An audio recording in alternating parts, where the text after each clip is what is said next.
83A, top of the page.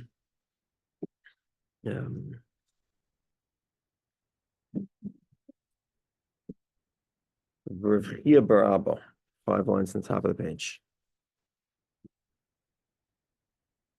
So let's rewind a little bit and review what we saw yesterday. We're talking here about an oath that's made by somebody who's carrying an object on behalf of somebody else, and the item breaks. We had a number of different opinions.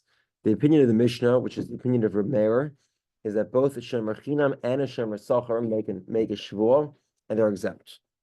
This seems to imply that tripping is an einus. It's beyond your control. Therefore, noise sachar, even a paid watchman, would still be exempt, and that's why he would make an oath. Well, maybe he wasn't looking where he was going. Rabbi Yehudah says that it's not gross negligence, but it's certainly negligent. Yeah. This certainly is negligence.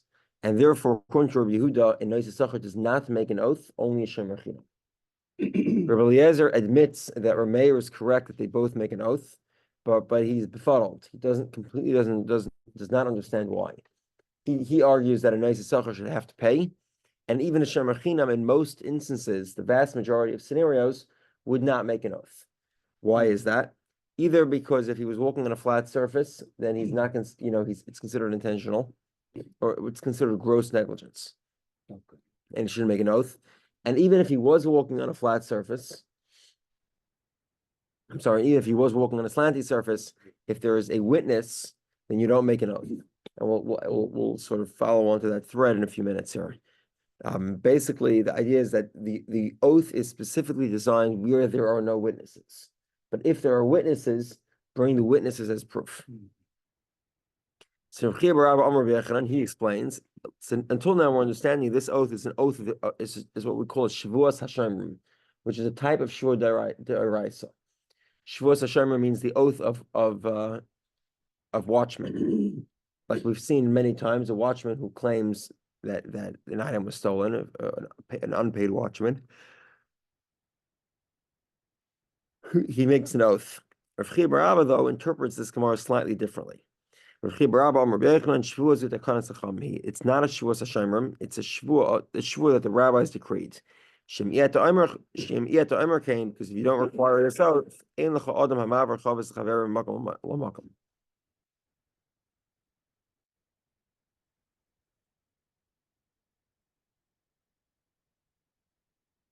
other words, the rabbis agreed to exempt you with a rabbinical oath, because otherwise nobody would carry anything on behalf of their friends. In other words, if we say that every tripping is considered gross negligence, which is the opinion really of Rav Chia bar Abba, it really is gross negligence, nobody's going to want to carry anything. So therefore, the rabbis decreed that it should not be considered gross negligence, and we'll make a rabbinical oath. What is the oath? So Rav explains, it's an oath that I broke it without intention. It was a mistake. And that's the opinion of Reb Meir. He says this decree was enacted in the scenario of a noisy sachar, a paid watchman, according to the laws of a paid watchman, meaning that you'd have to pay. And Rabbi Eliezer came along to teach in Gemara Reb Meir. The truth is that Reb Meir is correct that both a shemer chinam and a noisy sachar both make an oath. I'm befuddled. If they can both make an oath. I can understand why a shemer chinam would make an oath that he wasn't negligent. Why is a paid watchman making an oath? Even without gross negligence, with minor negligence, he's also liable. And let's go back to shemer chinam. Also, okay, I can understand why he's making an oath if he's traversing a sort of a very steep incline. But if it's not a steep incline, do you make an oath that there was no negligence? And even if it was steep, like a raya. This makes sense if there's no proof, meaning there's nobody who witnessed the event. But if there were people that saw this, then those people, you should have to bring those people to court, bring the witnesses, and don't make an oath. The Tanya we learned, Isa ben Yehudah, or Isa ben Yehudah taught, we said this yesterday, Ein raya shvus Hashem tiyeh ben shneim. When the damage accrued to the item that was being washed, there was ein raya, there was nobody who saw. Hayesh raya, but if there was a witness, yavi raya v'yifter, then bring the witnesses. Now, to continue on with this theme of Isa ben Yehudah, we have a few stories, 2 stories, and then one story which is a good lesson for us. There was a fellow who was carrying barrels of wine in the street of Mechuzah. In Mechuzah, they would build these houses. Basically, they're like a Lincoln log type of a house. So there are sometimes like beams that stick out of the houses into the street. And sure enough, he walked into the beam carrying a barrel of wine, and you can imagine what happened next. He broke the barrel of wine in these things sticking out that were in Mechuzah. So he went to Rav. He said, "What do I do?" So Amalei was talking to Mechuzah shlichi ba'inchi. Zil Isiraya ve'iftar. He said, "I'm not letting you make an oath. Why? Because these beams in Mechuzah, there are people around them. It happened in a public place, and therefore go bring the witnesses and show that you weren't spacing out. It wasn't intentional, and then I'll exempt you." So why didn't he rely on the oath? Rav Yosef says to him, Rav Yosef Rav Yosef his son, he says to him, "Kiman ki isi? Do you mean to say that you rule like isi, meaning that an oath is only when there are no witnesses, but if there are witnesses, you have to bring them?" So Amar in ki isi usfirlan kavasei. Yeah, he said, "You're right. I do hold like the opinion of isi, and that's what that would explain my ruling."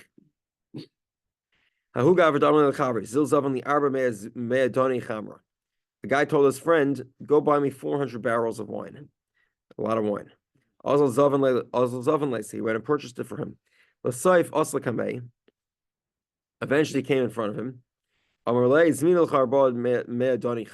bought the 400 barrels. However, it turned into vinegar. So he went in front of Rava. If 400 barrels of wine were purchased, went sour, then everyone's going to know about it. It's extremely unlikely. He said, "Go prove that when you purchased the wine, it was good wine, and then it all turned to vinegar." Do you mean to say that you go like Isi? Meaning that because you can verify the actual story, we're not going to rely on an oath. Amalei said, "Yeah, in Isi, I do hold like Isi." And that's how we rule. Iskin Rav Chia bar Yosef b'Sikra. So Rav Chia bar Yosef made a decree in the town of Sikra. Hani didoru ba'aga. Okay, I gotta see the picture here. A picture for you or no pictures? Okay, so there's 2 types. Basically, there are 2 methods here of carrying heavy items. Tomorrow we'll talk about didoru ba'aga and didoru b'digla. Okay.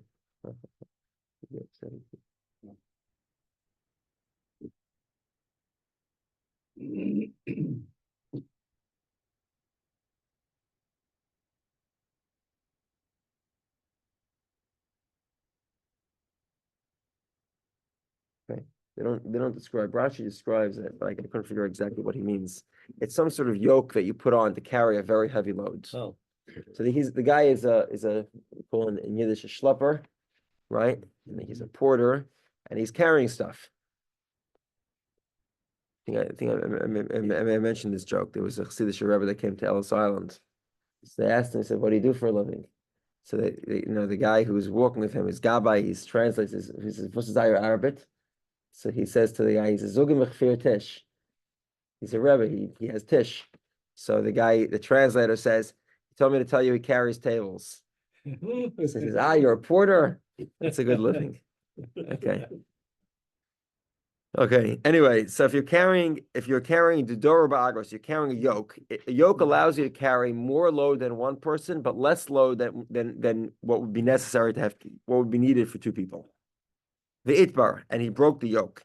The Shalom Pag, he has to pay half. My timer. Nofish l'chad v'zuter l'trei. He's carrying a load that's sort of in between. Karav l'oinus and karav l'pshia. He's in between an oinus and a pshia. Meaning, and to some extent, you'd say, look, he's not negligent because it was too heavy for him. And in some sense, he is negligent because it was too heavy for him.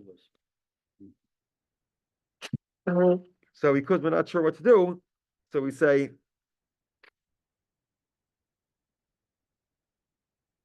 he pays half. However, if he's Dora B'digla, if he's carrying a double yoke, meaning he's carrying the weight of two people, then Mishal and Kula, he has to pay everything.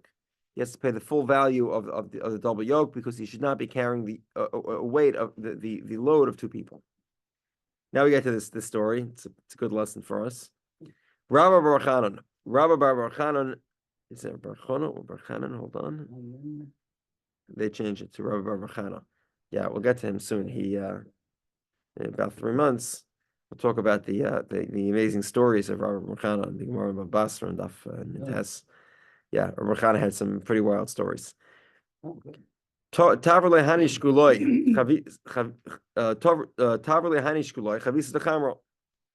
he hired these porters to carry the wine, and they broke the barrels.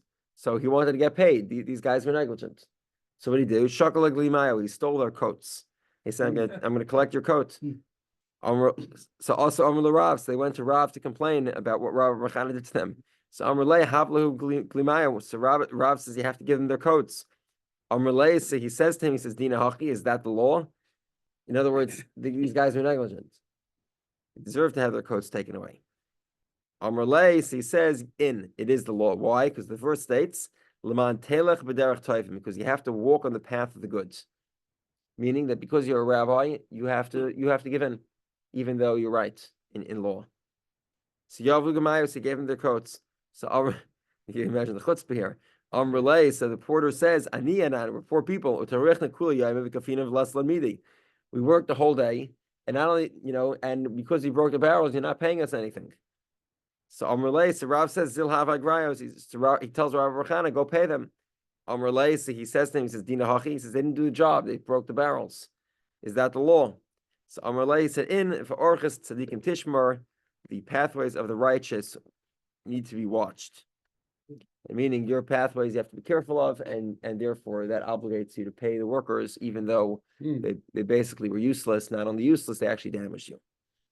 And that concludes the parak of Asechas Umnin. And Ummin, as he spoke, was a craftsman, a tradesman. He was a professional. He's getting paid by the job. He said, let's say he's a blacksmith. You hire him to build a iron fence for you. He does the job by building the entire fence. And that was the discussion of the past parak. Most of the discussion revolved around changing your mind.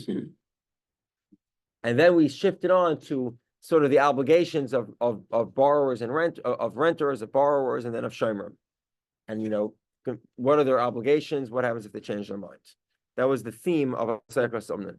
And we say this is sort of continuing the trajectory of Bava Metzia to talk about shomer. Bava Metzia really is the Masechta that speaks mostly about shomer. Now we transition in, because we're talking about Umnin. Now the truth really is that when we talk about an Umnin, we spoke about him in the context of shomer, as watchman, right, and as somebody who wants to change his mind. But because we spoke about changing his mind, and that's more of the sort of the the human resources aspect, the employee-employer relationship, even though an Ummin is technically not an employee, right? He's what we call an independent, not an independent contractor. It's a service. It's a service business. But once we're on that subject, so now we transition into someone who hires workers. These are employee-employer relationships, and we learn about some of the laws of that, and then we get back to the laws of shomer. So let's start. Somebody who hires Pilam, these are day laborers. He says, listen, you got to wake up early and you got to leave late. The general principle is, and this is true today as well, if the custom is that you don't wake up early and you don't leave late, then you have no right to ask them to do that. Meaning, obviously we're talking about a scenario where he hired the workers without any specification. He hired regular workers like anybody would hire a worker. And then he says, oh, by the way, I need you to be in the office at 5 o'clock. Not going to fly. If that's not the custom of the town. If it is the custom of the town, then he does have a right to ask for it. Whatever is customary, That's the expectation, unless it was specified. Otherwise, we'll see more on that. Okay, Makam Shanago Lawson, a location where they have a custom to feed the workers. Yizan, you're obligated to feed them. L'sapik Masika, to give them sweets. Yisapik, you have to give them. Hakol Kamini Abdina, everything follows. Everything follows the law of the land. Ma'aser Rabbi Yochanan b'Masya. There was a story of Rabbi Yochanan b'Masya. She'amar Levnai. He told his son, "Say schar lanu pa'alim." He said to him, "Go hire workers." So halacha pasuk lemezainis. So the custom was, I guess, I don't know if it was the custom or not, but whatever it was, he agreed to give them food. Ukashaboy when he told his father, he agreed to feed them. Amar Loi, he says to him, "Beni, my son, afilu ma'ato oisel ham kesudas shloima b'shaitai, lo yotzas yidei chevoscha imahen." Even if you give him the male of Shlomo Melech, of King Solomon, when he was king, because obviously, as you recall from Mesechtas Gittin, there were times when Shlomo Melech was not king, even though he was supposed to be king. He was kicked out of the palace by Ashmedai, the king of the demons. Even if you make them such a male, you don't fulfill your obligation. Shehem b'nei Avram, Yitzchak, v'Yaakov. They're the children of Avram, Yitzchak, Yaakov. You have to give them a super duper male that nobody can ever do. Okay. Now, because you gave sort of a verbal commitment, but you didn't realize what you said, you're allowed to change your mind before they started working. So go chase after them and make sure that before they start working, tell them that you're withdrawing your generous offer for the fanciest meal possible. And instead, what are you giving them? You get bread and beans.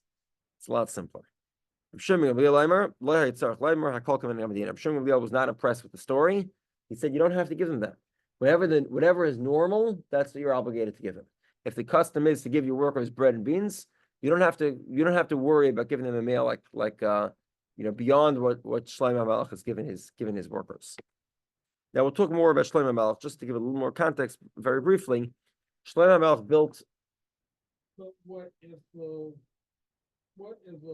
normal what have you feeding the workers is above what would be considered a norm of reasonable standard? Doesn't make a difference. It's an expectation. If the normal practice is you buy them $20 meals in a local restaurant, then that's what you have to do. But you could also got to stay in business. You kill the local market. So let's be clear here. You're talking about it without specification. So if you want to specify that you'll have to that everybody else gives the workers $20 meals and you're going to give them bread and baked beans, that's fine. You can go do that. It'll cost you under $2 a person. Mm-hmm. That's perfectly legitimate. Mm-hmm. However, if you did not make that specification, then they're presuming they're hired based on whatever the normal standard is. Mm-hmm. So minimum wage of 15, 20, whatever it is here, that's what you have to do. You gotta give fair warning, in other words. Yeah. Okay. Now you can tell them that you don't want to. You can tell them you can make a different agreement. That's fine. But in the absence of that, you're obligated to whatever is customary. Pshita. This would seem obvious. In other words, if the workers typically come into work at 9 and they leave at 5, you can't tell them to show up at 7 and leave at 9. So Gemara says, the tofalu agraya, he paid them extra. Malatema, you might think, meaning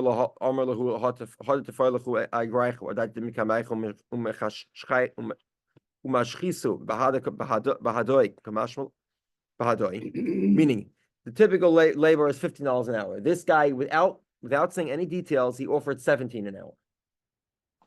And he said, he's explaining himself, says, look, the reason why I'm paying more is because I want you to work harder. So Kamash Malon, that does not mean 5 to 9. What it means is the workers think, look, the reason why you're paying us 17 is because you want a higher quality labor. There's labor and there's labor, just in a factory, and they're kvetching about their swing shift workers. Don't ask the stories going on there, crazy stories. They can't get quality swing shift workers. They're not running swing shift. Okay. Omer Ishlagish. Ishlagish says,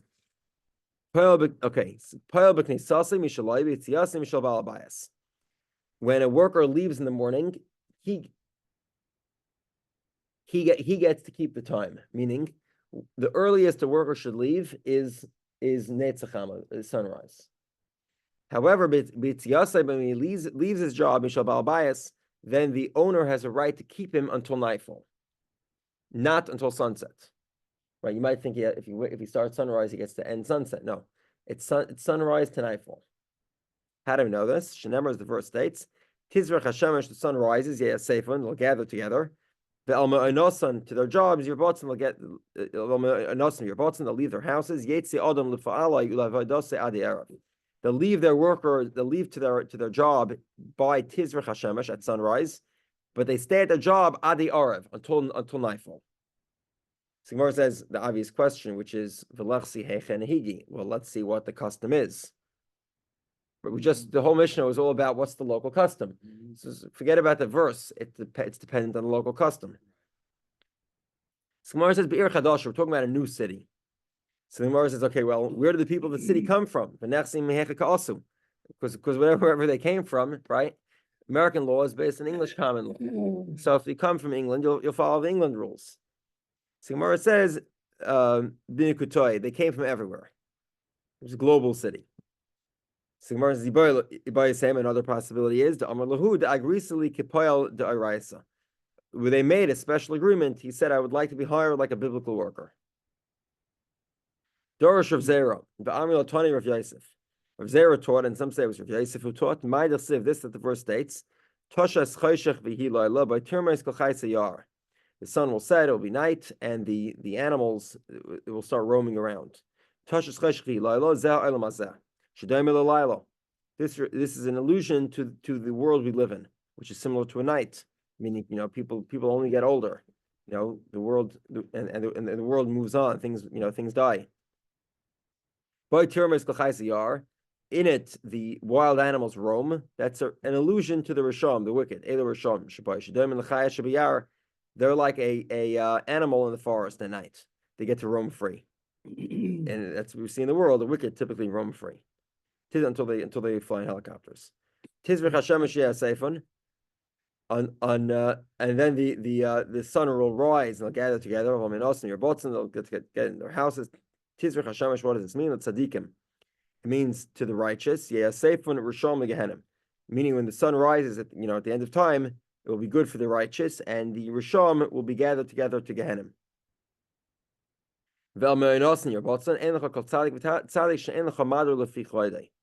Every righteous person will have a madur, a house, a residence, according to his honor, according to what he's accomplished. The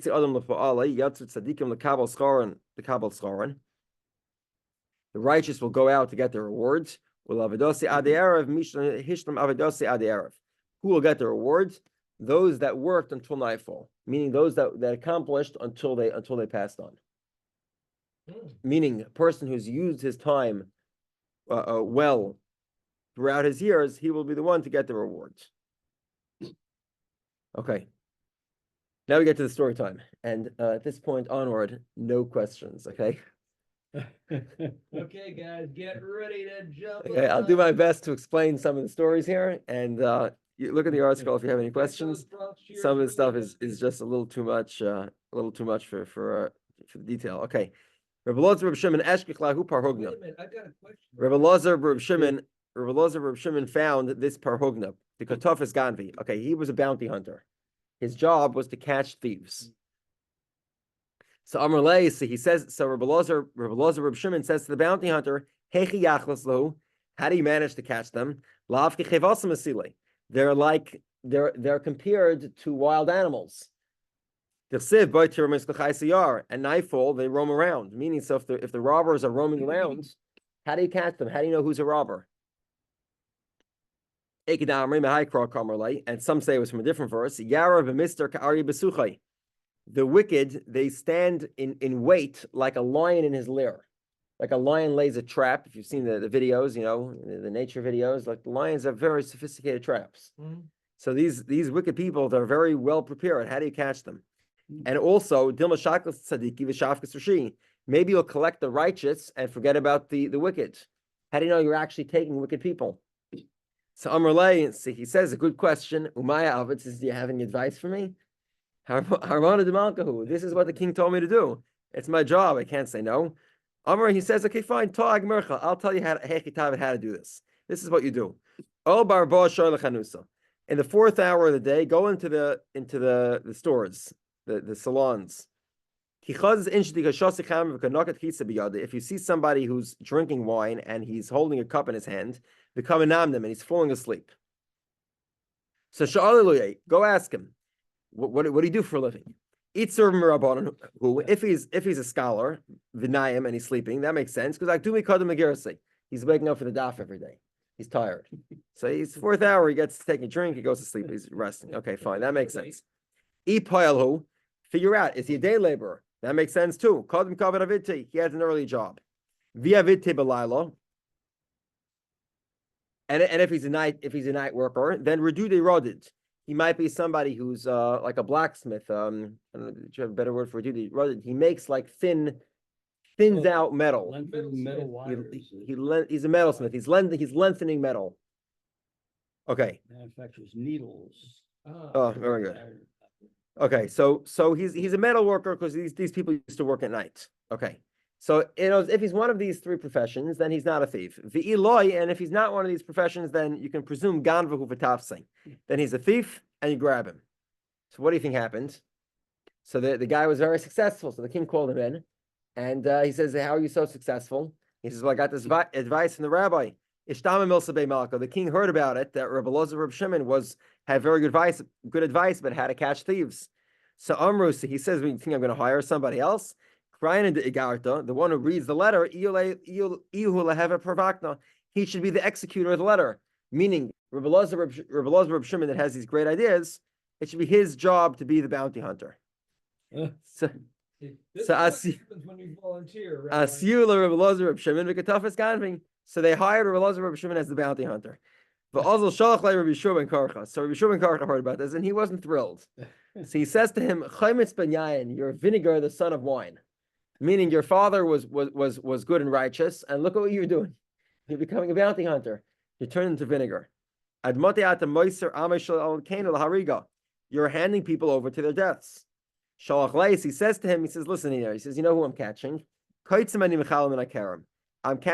cleaning the thorns from the vineyard, because all these people are no-gooders, and they're all worthy of being killed." Rabbi Shimon Karcha wasn't impressed with the response. He says, "Let the one who owns the vineyard take care of his thorns," meaning let God take care of it. It's not your responsibility. Okay.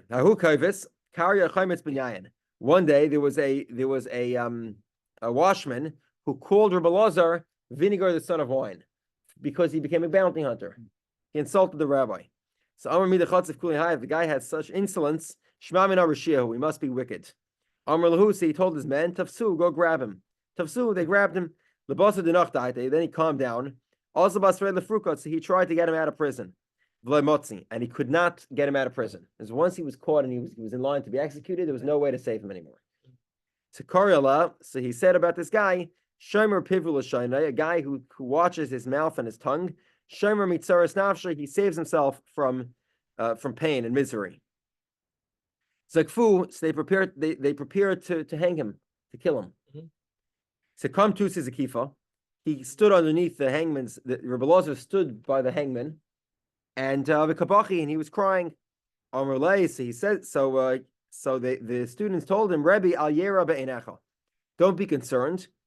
Him and his son, it appears that they raped a woman who was engaged. She was betrothed to get married on Yom Kippur. Okay, so he was to demonstrate that he was not guilty of a crime, meaning to demonstrate that Rabbi Elazar did not feel guilty by the fact that he grabbed somebody over this minor thing. So he said as follows. Now, Rabbi Elazar, I should point out here, was a very, very large person. We'll get to it in a moment. So he put his hand on his stomach, and he was very, very large. And Amar Sisu b'nei me'ai Sisu, rejoice my physical body. Even his suffix, his doubtful case, was actually a scenario where the guy was worthy of being killed. So the certain cases, the cases that he grabbed, that he knew that they were thieves, for sure you don't have to worry that he will not He was not concerned that the maggots would consume him after he died. Now, obviously, the normal people, that's what happens after a person dies. You know, the worms and the bacteria, they consume the body. However, the righteous people are not consumed at all. Matter of fact, as recently as the 1960s, there was somebody who saw the Vilna Gaon's dead body. That he was reinterred. I think there were a few people that reinterred him. Most of them died relatively quickly after that story. But when they reinterred him, he was perfect. He was old. He was buried 200 years earlier. Every now and then you'll have one of these stories that comes out. Okay. So he says, I'm confident I'm still a righteous person, even with this seeming mistake. I'm confident no maggots will consume me. He wasn't happy enough saying it. He wanted to demonstrate it. Okay, so how did he demonstrate it? They gave him a medicine that puts you to sleep. This is the method of how to do surgery of your. They brought him into a house of marble where there's no wind. The Kollel, they did surgery on his stomach. They took out baskets and baskets of fat. Okay, they put it in the sun in the months of Tammuz and Av, July and August, basically, the hottest months of the year. And it did not rot. Sigmar says, the fat in general doesn't really rot. Sigmar says, but the meat in it, the sort of the redness in it does rot. Even the meat that was within the fat did not rot at all. So he said in himself, even my flesh will rest in comfort. Meaning he was deeply confident that he did not sin, not as a bounty hunter, not even with this one guy who was killed, with seemingly less evidence. Rabbi Shmuel Rabbi Yossi had a similar story. He also became a bounty hunter. So Elijah the prophet came to him. Why are you taking Jews and having them killed? What should I do? The king has told me that this is my job. I don't have a choice in the matter. He says to him, your father, Rabbi Yossi, when the king told him to do something, he ran away to the town of Asya. So you run to Lutkia. Gmara says there was a time where the two bounty hunters met each other. Rabbi Shmuel, Rabbi Yossi, Rabbi Shimon. Rabbi Shmuel, Rabbi Yossi, and Rabbi Shimon met each other. When they were standing face to face, they were both extremely large people. They were so large that you can have an aisle bigger to Turi ben aisle. You were able to drive a pair of cattle between them, and the cattle wouldn't touch them. That's how big they were. Okay, so there was a princess who saw this. So she witnessed this, and she insulted them by saying, "B'nechem einam shalachem." So again, no questions here. Just get the references yourself. Your children aren't yours. It's not possible for you to copulate and have children. Amrullah. So they told her back, "Shalahen gadol mishalanu." Our wives are just as big as us. So she says, "Kolshkein." That's the opposite of a defense. Certainly, your kids are not yours. So some say this is what they said to him. They said to her, "Ki keish givarosa," like the size of a person is his strength, meaning his organ of reproduction. Another version is what they said to her was, love can push away the flesh. So the Gemara says, why was it necessary for them to respond to her? Don't respond to a mocker or scoffer, in line with his scoffing. So the Gemara says because she was accusing she was accusing them of not being the father of their children. So therefore, because the accusation involved a tremendous amount of defamation, she was saying that their wives were impregnated by somebody else, effectively. So as not to defame their kids as being potentially mamzerim, therefore they needed to respond to them. We'll just finish this last line here, so I don't have to go through this tomorrow. Okay, now the Gemara is trying to sort of explain. We're sort of continuing the explanation of this Gemara, meaning The Gemara is explaining how it was possible for these two very, very large people to have children. So the Gemara, one of the answers of the Gemara was ki ish kivurase, like the size of a man is his strength, meaning his organ of reproduction. So the Gemara explains, the organ of Rabbi Shmuel Rabbi Yosi was kechemes bas tisha kabin. It was like a basket the size of 9 kabin. It was basically very, very large. Amar Papa says the organ of Yechanan. Rabbi Yechanan apparently was also a very large person. Kechemes bas chamishas kabin. But Amar bas shleishes kabin. Some say it's 5 kabin. Some say it was 3 kabin. The Rav Papa Gufek, he dekure the harpanoi. Rav Papa himself was also apparently a very large person, and also his was like the basket of harpanya. Okay, and the point of this all is just to defend the fact that all of these people's children belong to them. So, Okay, the question I was gonna ask Rabbi Nope. was not the one you Nope. have have a great day. Well, you Have a have great day. turning each other when they get killed. I thought that was. Hey, against great the day. law. Even Okay, if so it's being okay, ordered fair to do it. fair question. So the answer to this is based on a Gemara in Gittin. Unfortunately, I missed this Gemara. I don't think I had a wedding then or something. I wasn't there to teach it to you. I would have elaborated. I think Raskolnik taught it. I was in Gittin Daf Hey Vav or Zion, somewhere around there. This is a complicated question, but let's just say to summarize very quickly. If you have somebody who's a mazikas harabim, that means that he causes damage indiscriminately to the public. There's damage and then there's damage. Correct. If a guy's a thief, he's considered a mazikas harabim. He indiscriminately causes damage. Yeah. Right, and he does it to a large variety of Jews. In that case, you're allowed to call the cops on him. It's an important law to know that the Gentile cops, and if their punishment is not aligned with Jewish laws, so be it. Now, I'm not saying you should rely on this. If it comes up as an issue, potentially talk to a rabbi. But generally speaking, that's the rule. This is a last resort kind of approach.